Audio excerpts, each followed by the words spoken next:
Hello, everybody. My name is Michelle. Welcome back to the Everything in Between podcast.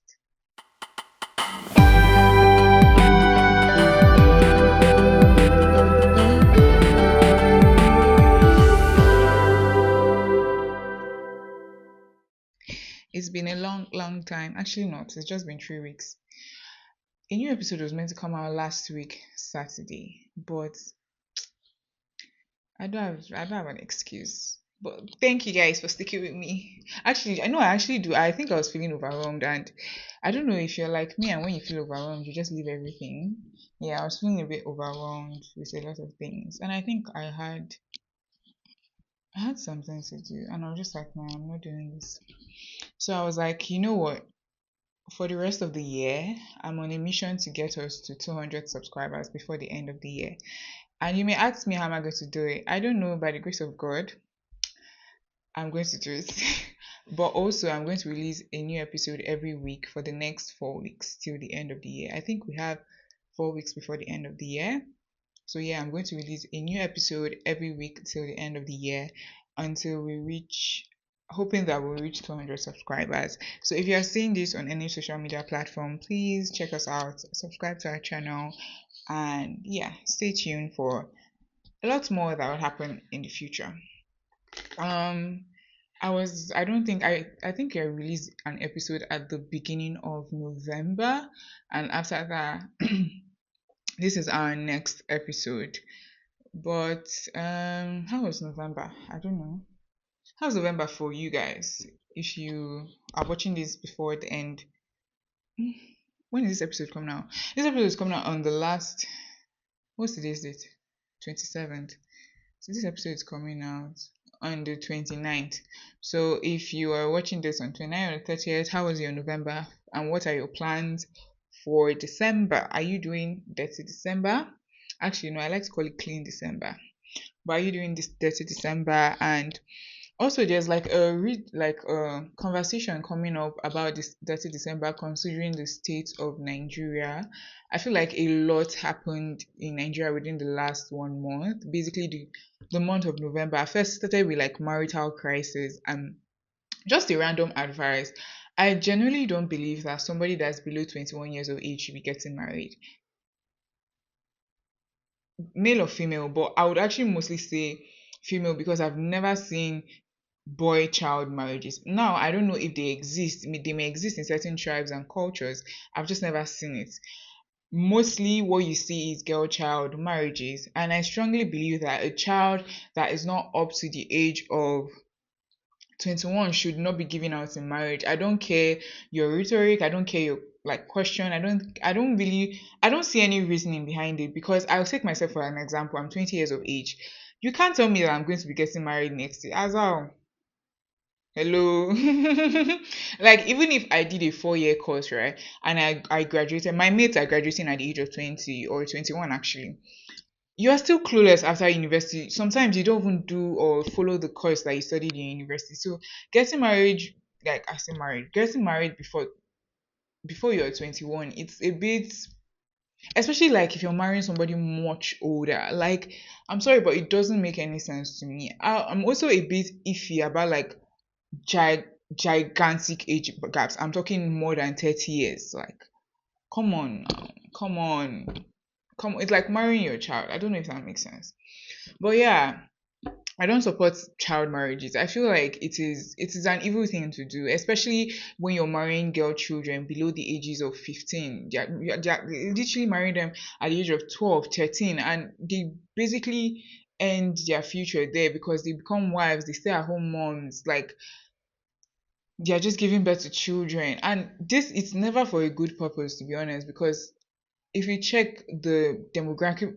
mostly the demographic of people that engage in child marriages, you would definitely understand what I'm saying coming from a Nigerian perspective. I can't remember what country it was, but I think was it Sudan?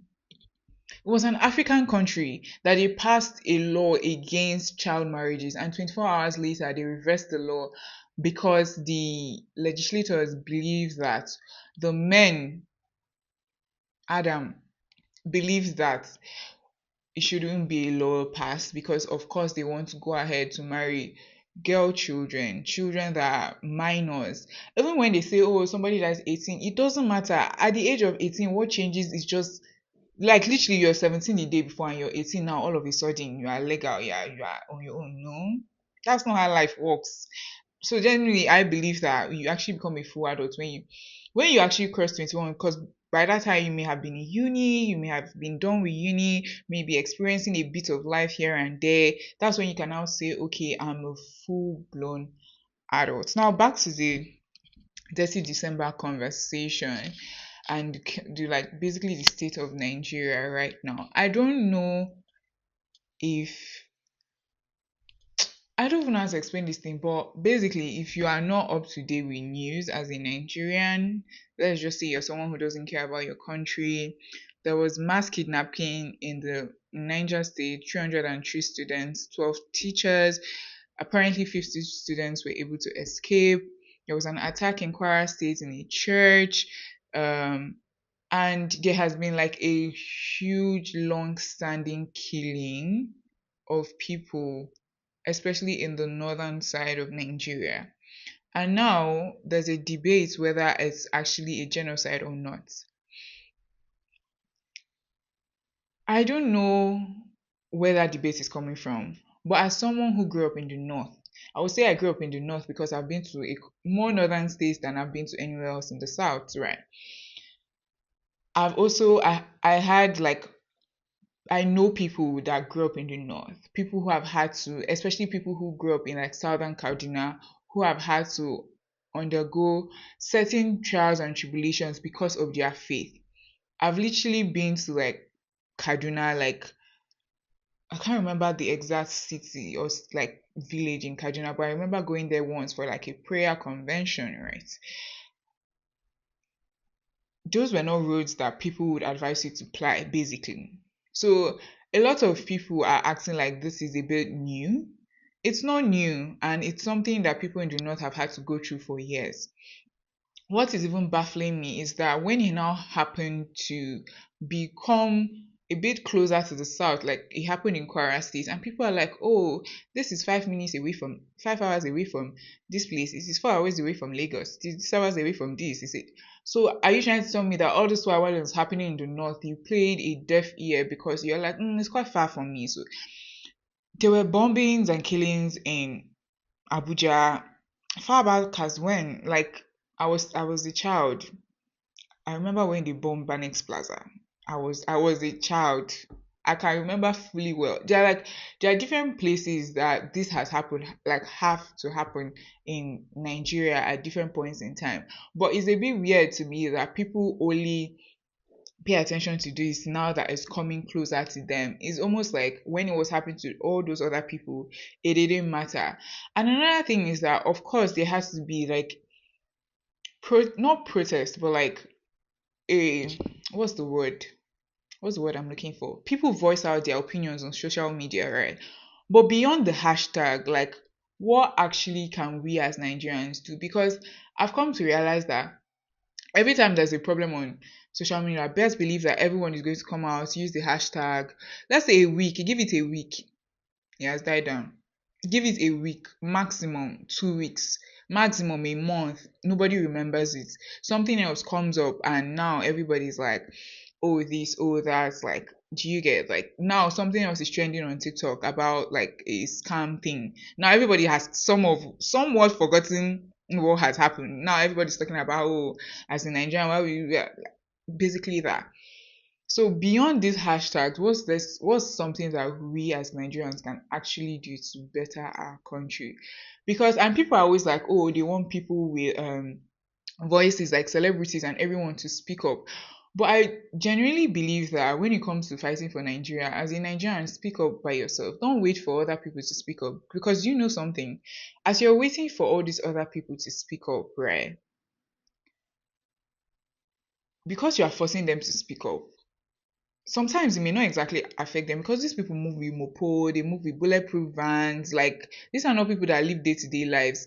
And because you're forcing them to speak up, they come and show like a semblance of empathy that seems like a chat GPT generated script. I don't know how to explain it. and you can somewhat read through it sometimes. And I genuinely don't believe in forcing people to fight for a cause. If people don't believe in the cause or believe that they're not affected by the cause, you have no choice but to leave them, because somehow, some way, it affects what's going on in Nigeria now, affects everybody, and everybody's already shouting, "Oh, I'm in Lagos this December," but like everybody comes and they go. Like, how are you even safe? How do you guarantee your safety now that you're going to Lagos in 30 December? How do you guarantee your safety? Like, I've basically, people in diaspora, I've just been hearing, oh, 30 December. Nobody's actually talking about the situation of the country. Nobody is saying, oh, are lives safe, or are we safe? I'm hearing, oh, Lagos, do you want to be in Lagos? Do you want to be in Accra, Ghana? Yeah. Guys, I don't think this is a year for that 30 December that you want to do. I don't think, to be honest, when people, like, when a said country wanted to help us, and I saw a lot of takes, people were like, "Oh, they're coming to take your resources. They're coming to."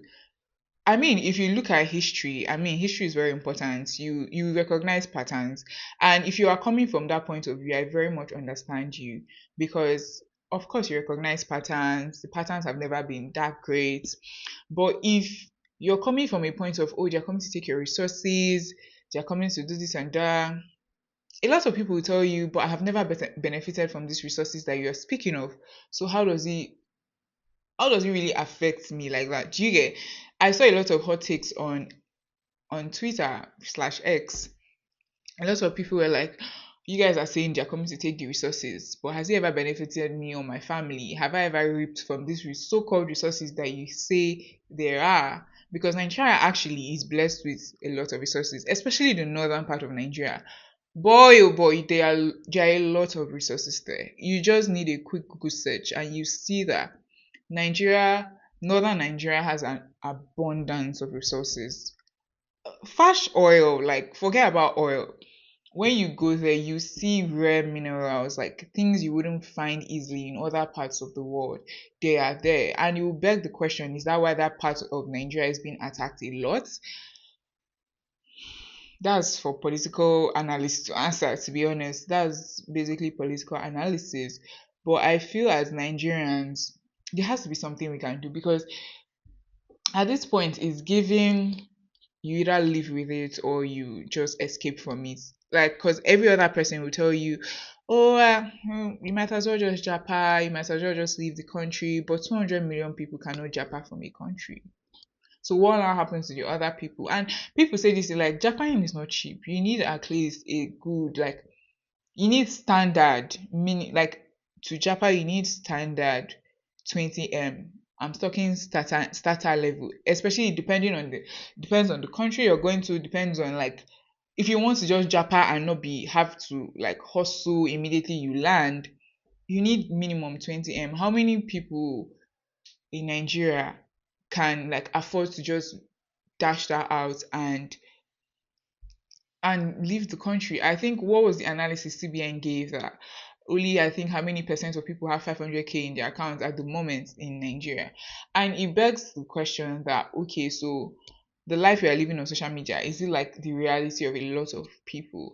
A lot of things are going wrong, and I spoke about a bit of it during our independence episode. It's like every new month there's a new thing that occurs, and no offense, but we are quick to get distracted by a lot of TikTok things, which I wouldn't even say is our fault, because personally, when a lot of these things were happening, I was just off social media because I couldn't handle it. I was like, phew, this is so much bad news to consume in within a short period of time. Like, you're thinking about girl children who have been taken, you're thinking about what could be done to them, you're thinking about how they would have to live with this trauma for the rest of their life, you're thinking about like people who are just going to worship God and are being attacked. Like, there are a lot of things that you think about that you're just like, oh my, that's literally all you can be shouting, oh my God.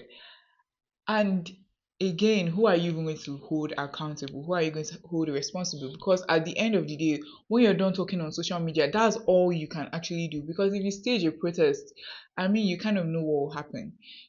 So aside social media, aside protesting, like, what actually can the average Nigerian do to make their life better. Everybody says hustle, work, but are you also considering that the person who is hustling may be faced with challenges?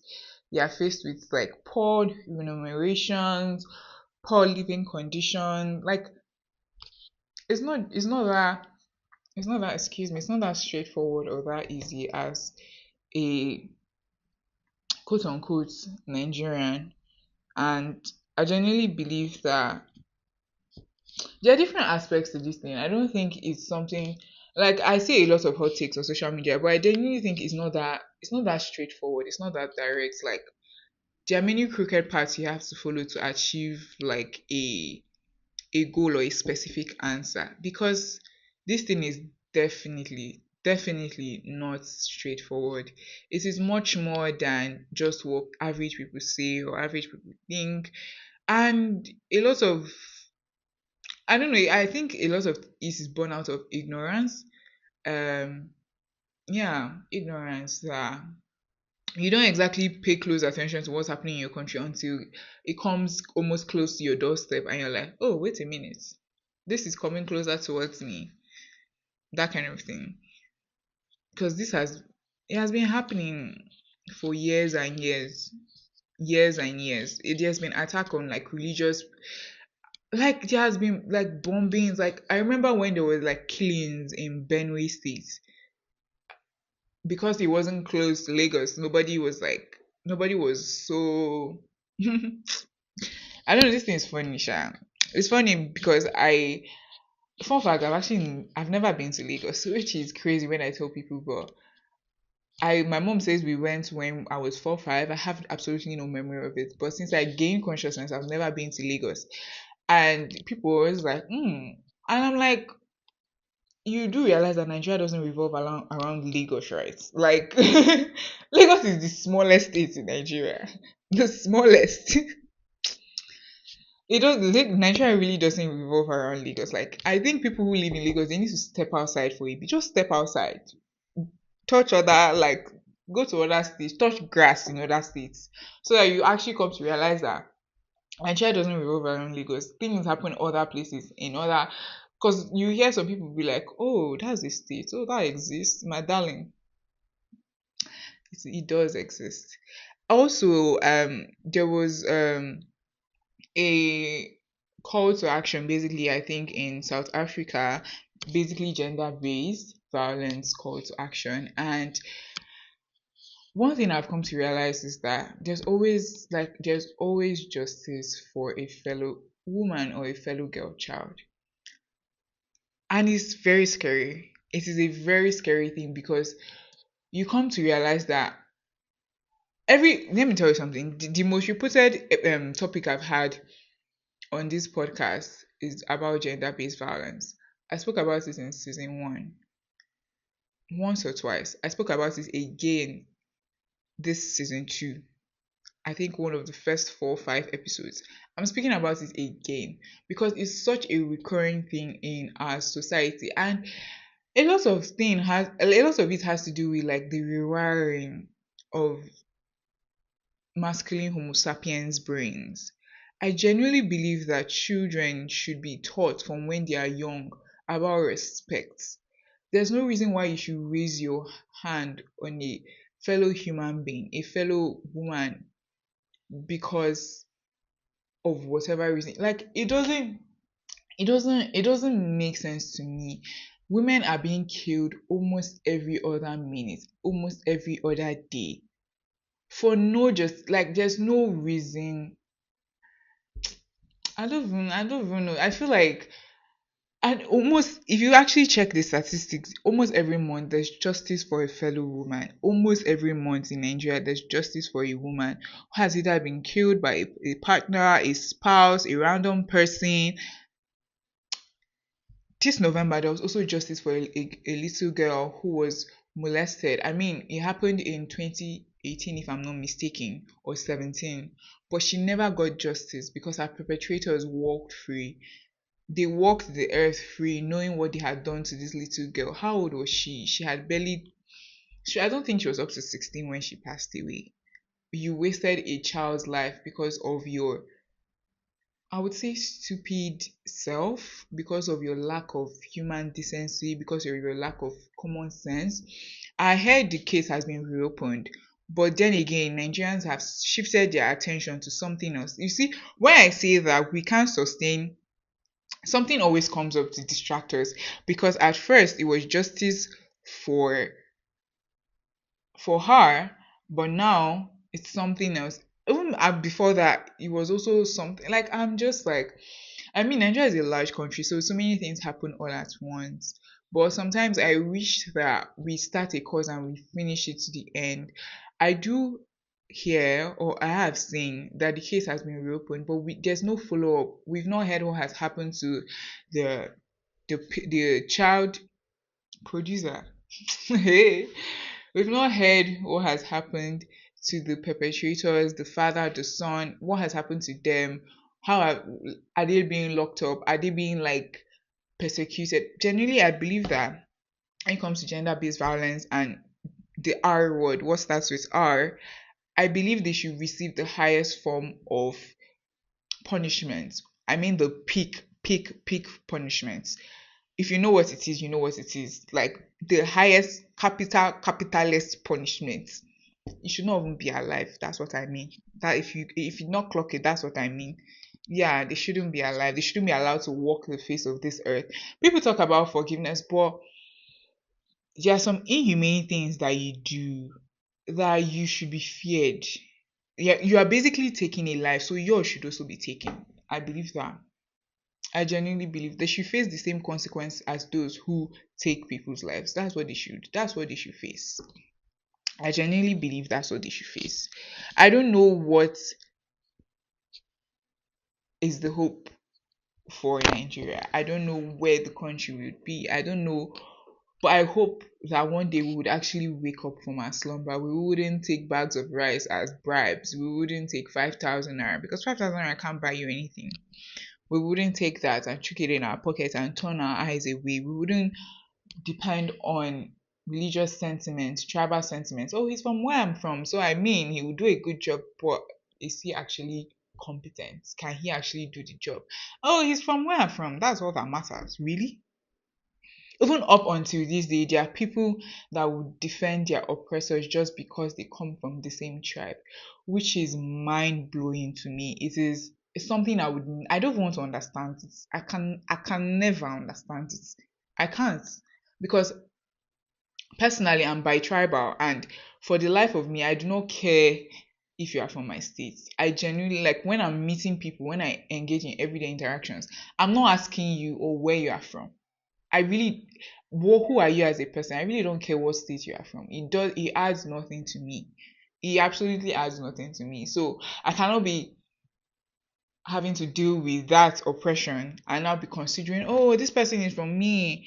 Oh, but if you do, you know something? I always ask this question when people say, oh, this said government is from my state, but in your state, are you buying petrol for less? I don't get. Are you changing dollar at a lesser price?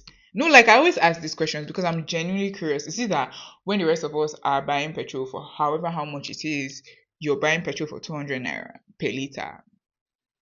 Ask yourself these questions if you keep defending something that is so widely incompetent.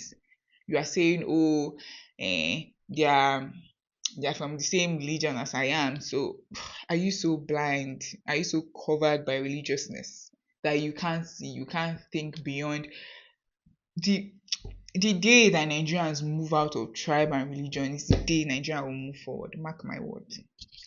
You will come back to me how many years after and you will quote this thing that I said. The day we can step away from religiousness, religion, tribalism, classism, the day we can step away from those things is the day we'll be able to come together and fight. Hierarchy would always exist in the world. That's how basically it's structured. Money moves mountains, right? But there's a certain level of incompetence, and I don't even know the words to describe it, but there's a way classism just sinks deep into the Nigerian system that makes you feel like, okay, okay, so what next? Okay. Literally, even that trend that was on TikTok, involve me, involve me. Like, you could see how fast it turned into a classist trend. And people are like, oh, you guys are becoming sensitive. No, you're not becoming sensitive because people are insulting you in the form of joke and you are taking it. No. And some jokes are like were really personal. Some of them went deep. Some of them were like, oh, you're saying involve me, but you wear braids to the club. Like, hello, what are you meant to wear? When did hair become a status symbol? I don't get. If I want to go to club and rock my fro, who cares? You're going there to have fun. You're not going there to be looking at whether I'm wearing 30 each buns down. Like, who cares? Who gives a damn? But yeah, that's the Nigerian society we find ourselves. And generally, I don't think that, I don't even know. I may be iffy on going into in depth because when I was in secondary school, I used to love discussing politics with like classmates, with like my civic teacher. But when you get a bit iffy because again, there's no freedom of speech. There is limited freedom of, let me say it like that. There's limited freedom of speech, and there are certain things that you have to be careful on how you say them before next thing you know. But I do believe that yes, that whatever is going on and whatever is tagged as what is going on is actually going on. It has been going on for years. It's not the first time, but also it doesn't only affect Christians. Like other tribes and religions are also being killed. But there's a target. There's a, how do I explain it? There's actually a target, right? And especially if you talk to people who are persecuted, you would know that Christians are indeed persecuted in the north. You actually can't argue that. You can't, someone from the southern, I'm saying southern Kaduna because that's what I know of, right? You would not speak to someone from there and hear their story and still say, oh no, it's not targeted. No, it is targeted. It's been for years. So I don't know if we need foreign intervention. I don't know how foreign intervention can help us as a country. But it seems like that's the only option right now because nobody cares to listen anymore. Nobody's listening. Nobody's doing anything. Every hierarchy has been compromised in a way that nobody just cares. Nobody's listening. Nobody's doing anything. Even if it's common fake empathy, nobody's showing it. Everybody's using ChatGPT generated the responses, and it's funny. At the same time, it's not because you're like, oh, of course you didn't type this, but at the same time, you're like, oh, you didn't care to type this because again, you do not care about how your citizens feel. What can I do? What can you and I do? People say pray, but I mean, you've been praying for Nigeria for years. Since they gave birth to me, I've been praying for Nigeria. Oh my god, I can remember when there was peak insecurity in Nigeria, in like in mostly in Abuja around that time, and we used to say a prayer for Nigeria after mass. I would never forget that prayer. I can literally say it off the back of my head, like I can recite it for you. That's to show you how long this has been going on.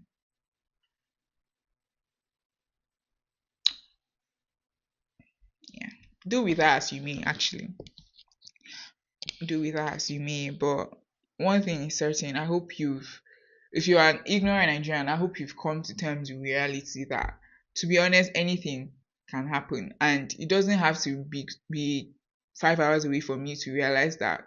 Wait, this is a serious situation. Yeah, guys, today's episode is a bit serious because I don't know, a lot's going on. A lot is going on at the same time in the world everywhere. And I'm just like, hey, Chivachari. Like, what is actually going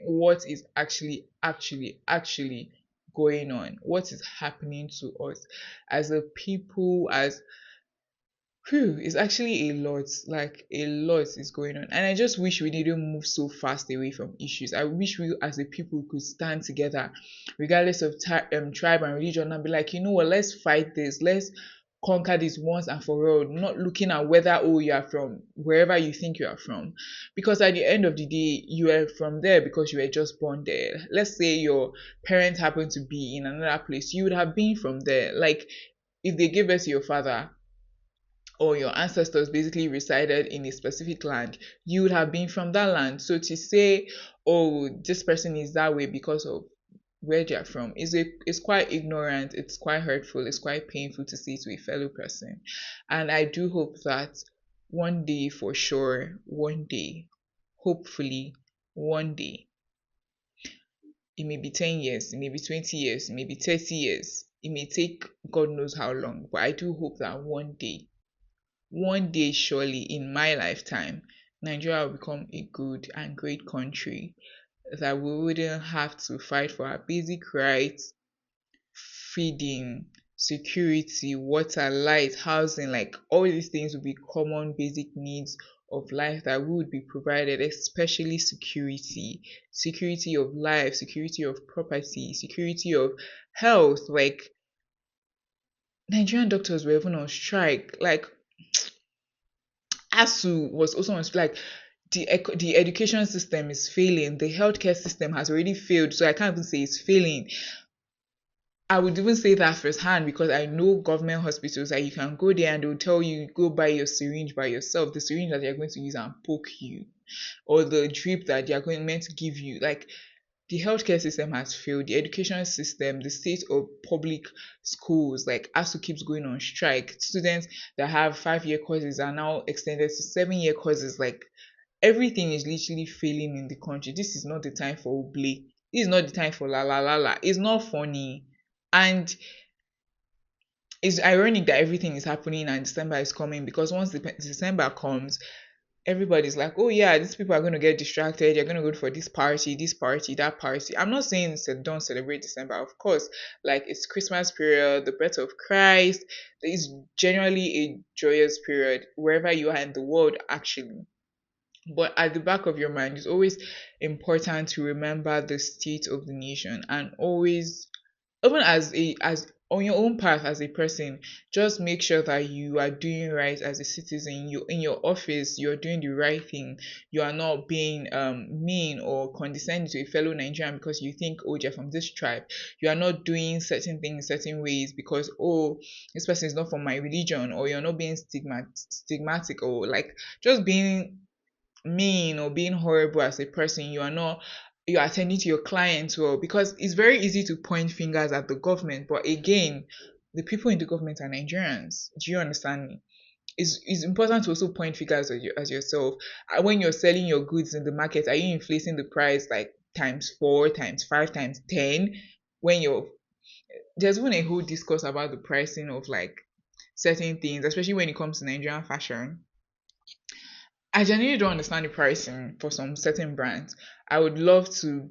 I think I would do more research on that to be able to speak on it. But it kind of comes off a bit ridiculous, because I've seen shirts being sold at a 1 million naira.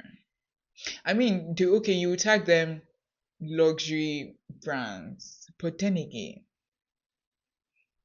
is your target audience the Nigerian? I mean, okay, I think a lot of these brands target diasporans, basically Nigerians in the diaspora. That's a whole different topic for another day, to be honest. But it's just, as a Nigerian living in Nigeria, having a Nigerian passport, you have to do your best as a person to be good or to be better to your neighbor. We can't keep pointing fingers, because the fingers come back to point at you, because at the end of the day, you are what makes up the society. You contribute to the society. So in every little way that you can, contribute good or contribute better to the society. That's a wrap on this episode. I hope I was able to like relay a little bit of message here and there. The things happening in Nigeria, my heart goes out to like especially the victims, like the girl children that were taken. I just watched a film recently and honestly it scarred me. Like I was literally shaking watching that film. We'll discuss more about it in the next episode. But it gave me a like no, my heart goes out to a lot of people, and I genuinely pray and hope, especially as someone that's seen some certain things firsthand. I genuinely pray and hope for our good, for our better, that we just become more secure as a country, as a nation. yeah, a little bit iffy here and there. I hope you're able to get one or two out of this episode. But if you're not able to get anything, just know that as a person, be good, be kind, don't be discriminatory. I'm actually mostly saying this to like millennials, people who are much older, because I don't think Gen Zs operate on that tribalistic. Excuse me, I don't think they operate on that tribalistic avenue. But if you do, or even religious like avenue, it's not something you should do. It's not something you should. That's why maybe if you people are like, oh, if you are from this, like, who guys, it's a wrap on this episode. I can't remember how many times I've said that, but as usual, remember to leave a comment, share, subscribe, turn on your post notification button so you're the first to know whenever an episode drops. Follow us on TikTok at the EIB.pod or everything in between pod. Our TikTok link is on our Instagram. So our Instagram is everything in the between pod. You can find every information you need about us on there. We're on Spotify, Apple Podcasts, YouTube. Follow us on every single platform. Subscribe to our YouTube, share, leave a comment wherever you listen. You can leave a comment on Spotify. Yeah, until next time, I remain your beautiful, wonderful host, Michelle. Remember, we are on the road to 200 subscribers and we are dropping episodes every week for the next 4 weeks to the end of the year. We are closing season 2 with a banger. Till next time, bye. Toodles.